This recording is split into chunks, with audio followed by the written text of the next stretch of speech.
ये एक मंजिल है तो रास्ते भी होंगे और एक मेंटर भी जो मुश्किलों को आसान बना दे। नतीजे संयोग नहीं होते, दूसरों से बेहतर स्कोर होते हैं। GS Score, an institute for civil services. Good career is a process, and mentoring at GS Score is driven by primarily two objectives. One is empowerment and another is excellence. This is what we are known for. कामयाबी की राह पर 1000 से भी ज्यादा निशान। GS Score।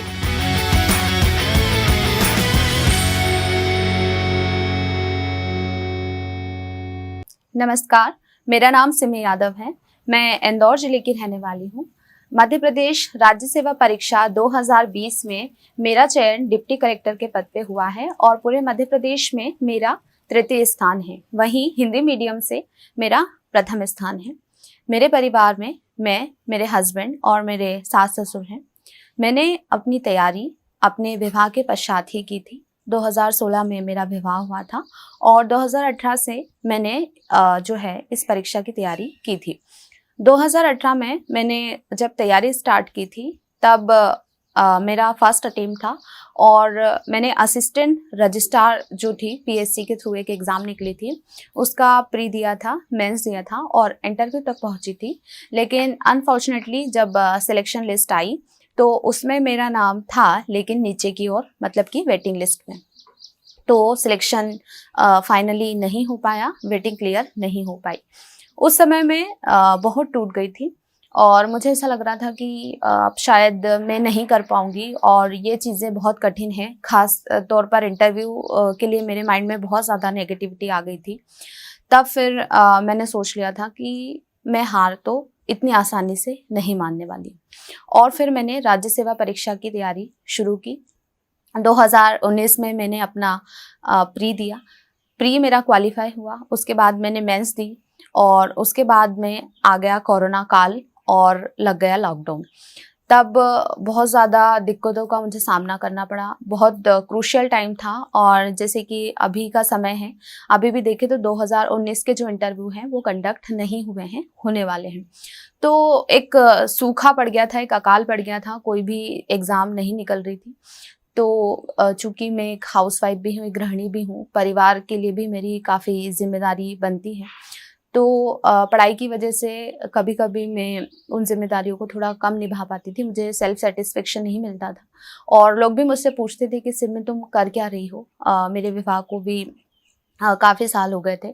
तो सबकी एक नज़रिया बन जाता है कि पता नहीं ये लड़की क्या कर रही है, लेकिन उन तमाम बातों से मुझे संबल मिलता था और मैं अपनी जो तैयारी थी उसको मैंने चालू रखा। ये दोहरी जिम्मेदारी निभाना मेरे लिए काफ़ी कठिन था कि मुझे परिवार भी संभालना है और अपनी पढ़ाई भी करना है। चूँकि राज्य सेवा परीक्षा एक बड़ी परीक्षा होती है, एक दिन की वनडे एग्ज़ाम नहीं होती कि हम एक बार में कोई भी किताब लाकर मार्केट से पढ़ लें और निकल जाए और सिलेक्शन हो जाए। ऐसा नहीं है। ये एक लंबी तपस्या है, एक मैराथन है जिसमें हमें प्रीलिम्स निकालना पड़ता है, फिर मेंस निकालना पड़ता है, उसके बाद हम साक्षात्कार पर पहुंच पाते हैं और साक्षात्कार भी एक अहम पड़ाव होता है जिसमें कई बच्चे बाहर हो जाते हैं। वहाँ पे 3:1 का जो रेशो होता है कि 3 में से 1 बच्चा अंदर लिया जाएगा और 2 बच्चे बाहर हो जाएंगे। तो काफ़ी एक मैराथन जो है ये एग्ज़ाम मानी जाती है। इतनी सरल नहीं होती लेकिन इतनी कठिन भी नहीं होती, बशर्ते आपकी जो दिशा है, आपकी जो रणनीति है, आपकी जो तैयारी है वो सही हो, आपका जो मार्गदर्शन है वो सही हो। बच्चों में इस एग्ज़ाम को लेकर काफ़ी भटकाव होता है। तो हम बात कर लेते हैं प्रीलिम्स से। ठीक है, 2 टॉपिक्स पे मैं यहाँ पे बात करने वाली हूँ। एक आपकी तैयारी के बारे में और एक जो चीज़ें हैं वो एक्सटर्नल प्रिपरेशंस के बारे में हम बात करेंगे कि आपको और क्या क्या जो है वो चीज़ें माइंड में रखना चाहिए ताकि आप फुल्ली कॉन्फिडेंट रहें और अच्छे से अपनी एग्ज़ाम को देकर आएँ। तो सबसे पहले हम प्रीलिम्स की बात करते हैं। देखिए, प्रीलिम जो होता है वो गेट पास होता है मेंस का। अगर आप प्रीलिम्स क्वालिफाई नहीं कर पाएंगे तो आपकी मेंस की चाहे कितनी अच्छी तैयारी हो, आप अपेयर नहीं हो सकते। तो ये एक पहला स्टेज होता है और बहुत ही अहम होता है। इसमें हमें मेरिट में नहीं आना, एक कट ऑफ क्लियर करना होता है, तो स्मार्टली तैयारी हमें इसकी करनी चाहिए। प्रीलिम्स के 70% जो सिलेबस है वो मेंस में हमें एज इट इज़ काम में आता है, तो प्रीलिम्स को बहुत अच्छे से हमें अध्ययन करना चाहिए। चूँकि मध्य प्रदेश राज्य सेवा परीक्षा की प्रारंभिक परीक्षा का सिलेबस अगर मैं उसकी बात करूं तो उसमें 10 यूनिट हैं, जिसमें जीएस के अंतर्गत हमारा हिस्ट्री, एमपी की हिस्ट्री, फिर एमपी का ज्योग्राफी, इंडियन ज्योग्राफी, ये सारी चीज़ें आती हैं। इकोनॉमी आता है, एमपी का इकोनॉमी, भारत के लिए अर्थशास्त्र, इसके अलावा राजनीति शास्त्र आता है, ये सारी चीज़ें आती है। 10वीं यूनिट जो है वो आयोग की होती है, इम्पॉर्टेंट होती है। कंप्यूटर आता है, टेक्नोलॉजी आता है। तो इन सारी जो भी यूनिट हैं, हम जब हमारी तैयारी करते हैं तो हमें एक बार सिलेबस को देखना चाहिए और सिलेबस के अकॉर्डिंग ही हमारी तैयारी होनी चाहिए। सिलेबस को सामने रखकर ही हमें हमारी तैयारी करनी चाहिए। बात आती है स्टडी मटेरियल की, तो देखिए मैं ऐसी किसी स्पेशल बुक को नहीं पढ़ती थी। जब भी एग्ज़ाम आती थी तो 3 से 4 महीने पहले हमको प्री को देना होता है। अगर हमारी प्री की पहले की तैयारी है तो अगर आप इनिशियल लेवल से कर रहे हैं तो 6 मंथ जो है वो मोर देन सफिशेंट है आपकी प्री की तैयारी के लिए। तो चूँकि मेरे साथ ऐसा हुआ था कि 19 की मैं तैयारी कर रही थी और बहुत लंबा टाइम खिंच गया था, तो मुझे काफ़ी सारा टाइम मिल गया था।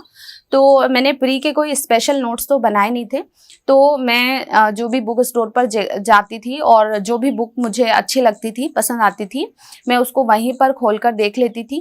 चूँकि मैंने प्री के पुराने क्वेश्चंस पेपर सॉल्व कर लिए थे, तो मोर देन सफिशेंट है आपकी प्री की तैयारी के लिए।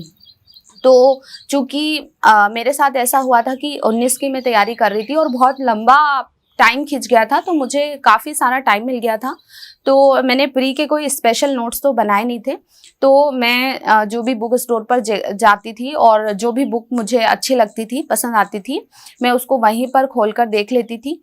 चूँकि मैंने प्री के पुराने क्वेश्चंस पेपर सॉल्व कर लिए थे, तो मुझे ये बात दिमाग में समझ में आ गई थी कि प्री में किस प्रकार के प्रश्न पूछे जाते हैं और ये ज़रूरी भी है किसी एग्ज़ाम को निकालने के लिए, क्योंकि अगर आपको ये पता नहीं होगा कि प्रश्न कैसे पूछे जा रहे हैं, तब आप आपकी तैयारी को सही दिशा नहीं दे सकते।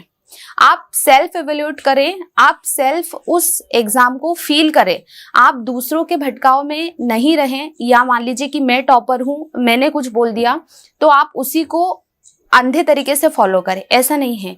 अगर आप किसी टॉपिक में घुसते हैं, किसी चीज़ को करना चाहते हैं, तो आप उसकी गहराई तक जाइए, उसको अनुभव कीजिए, उसको फील कीजिए। जब मैंने तैयारी स्टार्ट की थी तब मुझे पीएससी के पी के बारे में भी नहीं पता था, लेकिन मैं उसके डीप में जाकर जब मैं घुसी और मुझे पता चला, मैंने पुराने क्वेश्चंस पेपर को सॉल्व किया, तो मुझे पता चला कि एग्ज़ाम की डिमांड क्या है। तो ये मेहनत आपको करनी पड़ेगी, क्योंकि अपने मरे स्वर्ग नहीं मिलता। अगर आपको स्वर्ग चाहिए तो आपको स्वयं को मरना पड़ेगा। दूसरा मर जाए और आपको स्वर्ग मिल जाए, ऐसा नहीं हो सकता। तो बच्चे सोचते हैं कि यार टॉपर्स हैं, टॉपर्स हमको कुछ नोट्स बता देंगे या उनके नोट्स दे देंगे या कोई स्पेशल बुक का नाम बता देंगे। तो ये कोई जन्म घुट्टी नहीं है कि जिसको हमने पी लिया और हम जो है वो पास हो गए, ऐसा नहीं है। आपको खुद मेहनत करनी पड़ेगी। आप डायरेक्शंस ले सकते हैं मुझसे या मेरे जैसे और सफल लोगों से, अपने गुरुजनों से, आपके फ्रेंड्स से, या आपके घर में आपके कोई बड़े भाई दीदी या छोटे भी हों, उनसे आप डायरेक्शंस ले सकते हैं जो इस फील्ड में हैं। और आप उन सब बातों को सुनकर एक सेल्फ एवोल्यूशन करके और खुद एक रणनीति बना के जब आप किसी भी प्रकरण का एक अध्ययन करते हैं तो आपको सिनेरियो क्लियर हो जाता है, आपको विजन क्लियर हो जाता है।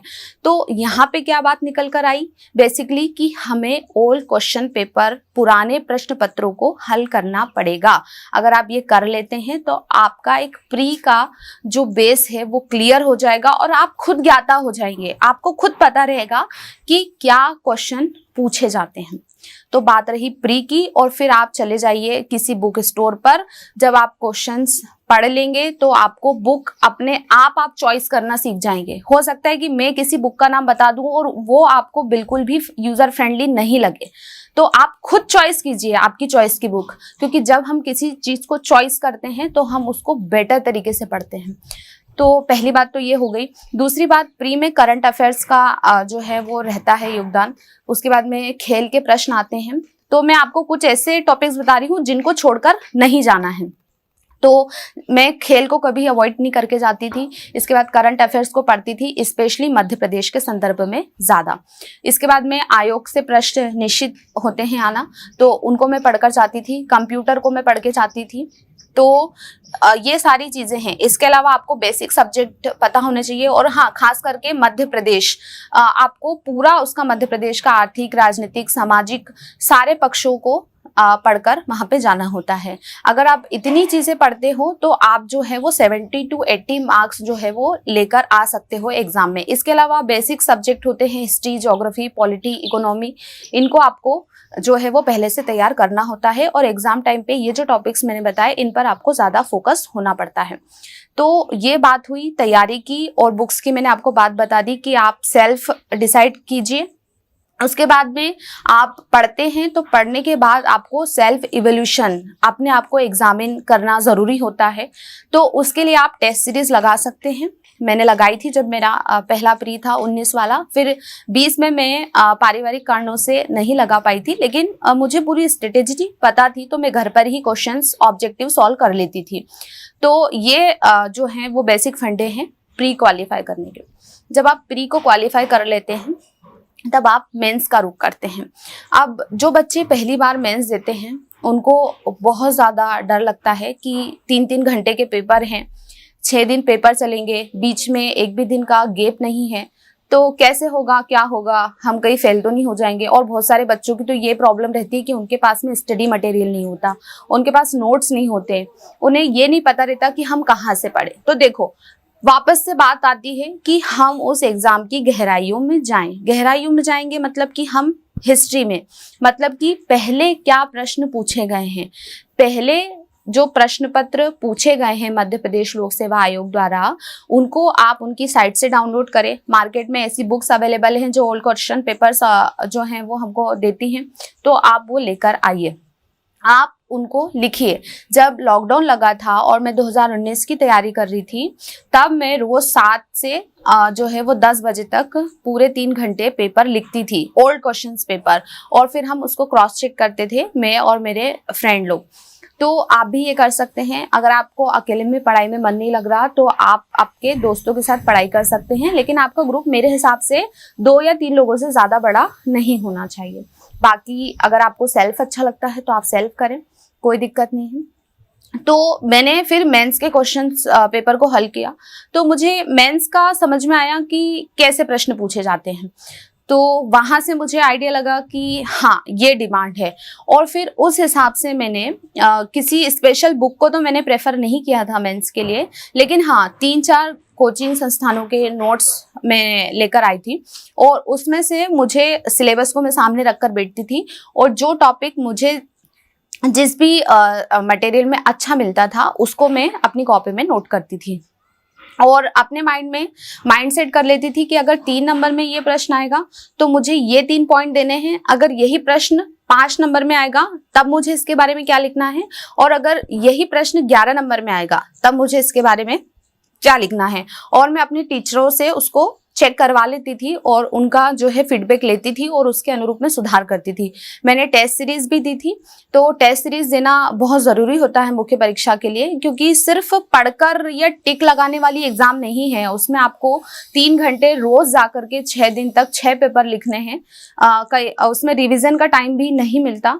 तो मेंस की तैयारी ऐसी होनी चाहिए कि आपकी जो तैयारी है वो एग्जाम के 2 से 2.5 महीने पहले तो पूरी हो जानी चाहिए कम से कम एक बार। फिर एग्जाम के 2 से 2.5 महीने पहले हमको करना होता है रिवीजन, लगानी होती है टेस्ट सीरीज की प्रैक्टिस। तो वो आपको करना चाहिए ताकि एग्जाम में आपका पेन चले, आपके हाथ नहीं रुके, आपका पेपर नहीं छूटे। फिर जब मेंस का एक हफ्ता बचता है तब आपको किसी भी प्रकार के टेस्ट नहीं देने चाहिए और घर पर फर्स्ट पेपर की तैयारी आपको करनी चाहिए और आगे की जो 5 पेपर की तैयारी है वो आपको पहले ही कर लेनी होनी चाहिए। एग्ज़ाम जो होता है बहुत कठिन होता है और बहुत टाइम इसके लिए देना पड़ता है। जब एग्ज़ाम आती थी तब मैं 12 से 14 घंटे तक पढ़ती थी और जब मेंस चल रहा था तब तो मतलब स्टार्टिंग के 3 पेपर में तो मतलब सोने का टाइम भी नहीं मिलता था, मुश्किल से 1 या 2 घंटे ही मैं सोई थी, क्योंकि मेरा ऐसा मानना है कि रिवीजन करना बहुत ज़रूरी है। और रिवीजन जो है एक बार मुझे पन्ने पलटा के देखने होते थे, जो भी नोट्स जो है मैंने बनाए थे तो वो मैं तैयार करके जाती थी और फिर मैं एग्जाम में उसको लिख कर आती थी। पेपर मैंने बिल्कुल भी नहीं छोड़ा था। अगर 3 मार्कर के कुछ प्रश्न ऐसे आ गए थे एग्जाम में जो कि मुझसे बिल्कुल नहीं बन रहे थे तो वो मैं छोड़कर आई थी, क्योंकि उसमें हमें तुक्का नहीं लगाना चाहिए और गलत आंसर नहीं लिखना चाहिए। इससे हमारा बैड इंप्रेशन जाता है कॉपी चेकर के ऊपर। तो 3 नंबर में कम से कम ये चीज़ें नहीं करें। अगर 5 मार्कर में आपको थोड़ा बहुत पता है उस प्रश्न के बारे में तो आप उसको लिखकर आ सकते हैं और यही स्ट्रेटेजी मैंने 11 मार्कर में जो है वो अपनाई थी। और डाइवर्सिटी आप रखें, हर क्वेश्चन में एक अलग फॉर्मेट अगर आप देते हैं तो आपको एक जनरलाइज नंबर नहीं मिलेंगे। जब जैसे जैसे आपके कॉपी के पन्ने पलटते जाएंगे तो अगर आप वहाँ पे पैटर्न को हर बार चेंज करते हैं तो हर बार एग्जामिनर जैसे कि हर 5 मार्कर में वो आपको 2 नंबर दे रहा है या 3 नंबर दे रहा है, तो हर बार 2 या 3 नंबर नहीं देंगे। अगर आपने उसमें बाइफर्केशन किया है, डाइवर्सिटी आप लाए हैं, तो हो सकता है कि अगले प्रश्न में वो ज़्यादा आपको इफेक्टिव दिखे उसे और वो हो सकता है आपको 4 नंबर भी दे दे या 2 की जगह 3 नंबर भी दे दे। तो आप थोड़ा सा डाइवर्सिटी आपके एग्जाम में आपको आपकी कॉपी में रखना चाहिए।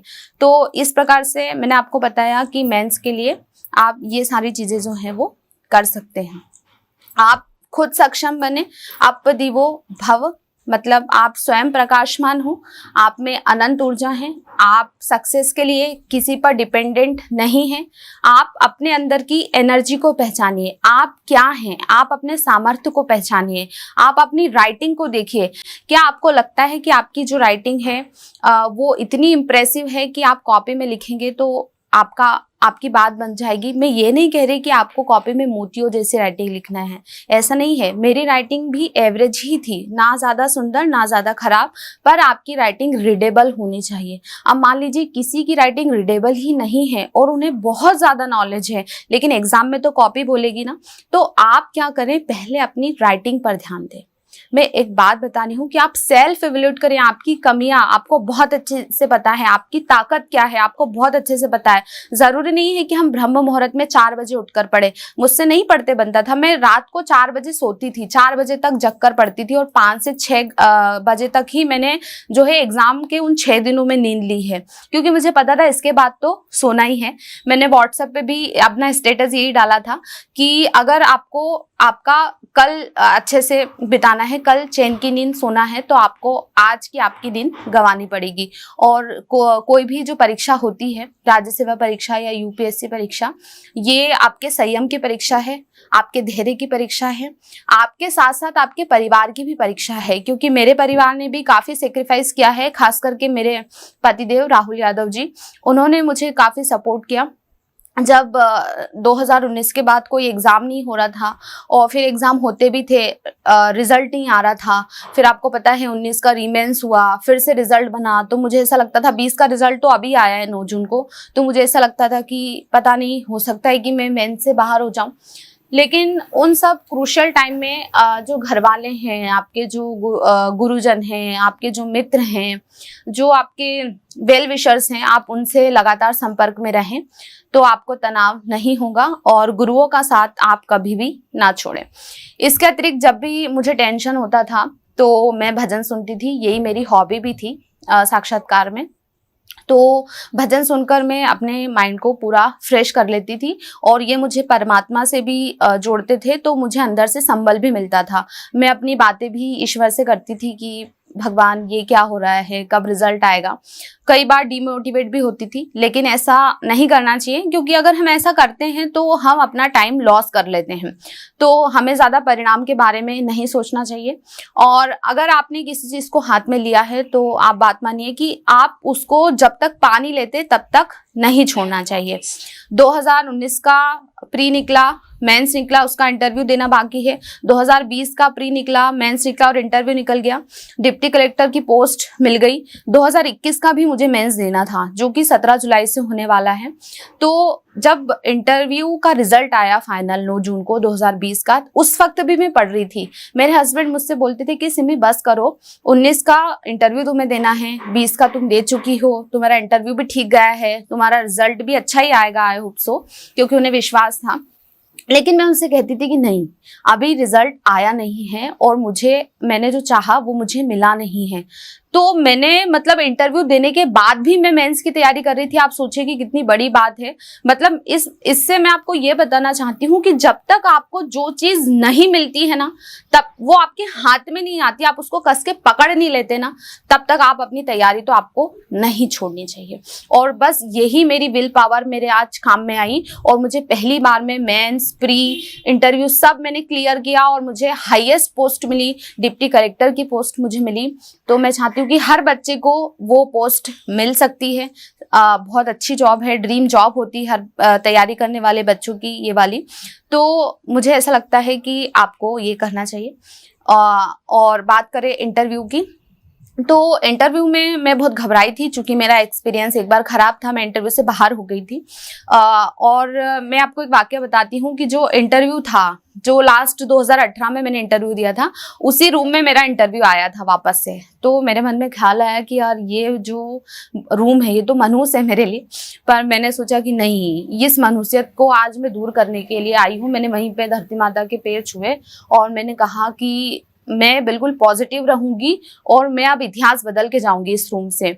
और मैं बिल्कुल अंदर गई और मैंने जो भी प्रश्न मुझसे इंटरव्यू में पूछे गए थे, चूंकि मैं एक महिला हूँ, एक गृहिणी भी हूँ और एक स्टूडेंट भी, तो इंटरव्यू में मुझसे कुछ कंडीशनल प्रश्न पूछे गए कि आपने कैसे तैयारी करी शादी के बाद, और अगर आप जॉब करती हो तो आप आपकी कैसे फैमिली को संभालोगी, क्या महिलाएं कमज़ोर होती हैं। तो इसमें मैंने जवाब दिया था कि सर महिलाएं कमज़ोर बिल्कुल नहीं होती। तो फिर मुझसे माननीय बोर्ड मेंबर ने पूछा था कि तो फिर उन्हें आरक्षण नहीं देना चाहिए। तो फिर मैंने उनको बताया कि नहीं सर, जब मध्यकाल था तब महिलाओं की स्थिति काफ़ी चिंताजनक थी, खराब थी, उनको दोयम का दर्जा दिया जाता था, तो आरक्षण सरकार दे रही है और आज सुधार भी हुए हैं, तो बिल्कुल इसमें कोई गलत नहीं है। तो उन्होंने काफ़ी प्रभावित हुए थे।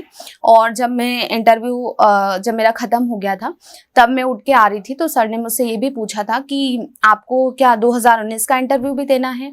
तो मैंने कहा था जी हाँ। तो सर मुस्कुराए।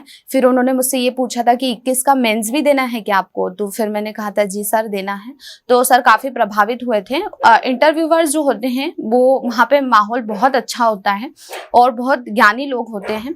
आप चाहे कुछ भी छुपा लो, वो आपको अंदर से भाप जाते हैं। तो वो लोग मुझे भाप गए थे और मैं स्टार्टिंग में थोड़ा घबरा रही थी, तो उन्होंने एक काफ़ी अच्छा माहौल मुझे दिया था। तो मैं एकदम कंफर्ट हो गई थी और फिर बाद के सारे क्वेश्चंस मैंने अच्छे दिए थे। मेरा पहला ही क्वेश्चन था जो मुझे डाउट था, तो मैंने पहले ही क्वेश्चंस पे सॉरी बोला था। तो सॉरी बोलना कोई गुनाह नहीं होता। अगर आपको प्रश्न नहीं आता है तो वहाँ पर आप बिल्कुल भी गलत जवाब ना दें। ये वाली गलती मैंने 2018 के इंटरव्यू में की थी, जिसका खामियाजा मुझे भुगतना पड़ा था। लेकिन 2020 का इंटरव्यू था उसमें मैंने इसको सुधार किया और परिणाम आप सबके सामने हैं। तो बस इसी के साथ मैं अपनी बात को विराम दूंगी और जो डीकेटी की टीम है जिसके माध्यम से मैं अपने विचार आपके समक्ष प्रस्तुत कर रही हूँ, उनको धन्यवाद दूंगी। All the best for your future. Thank you.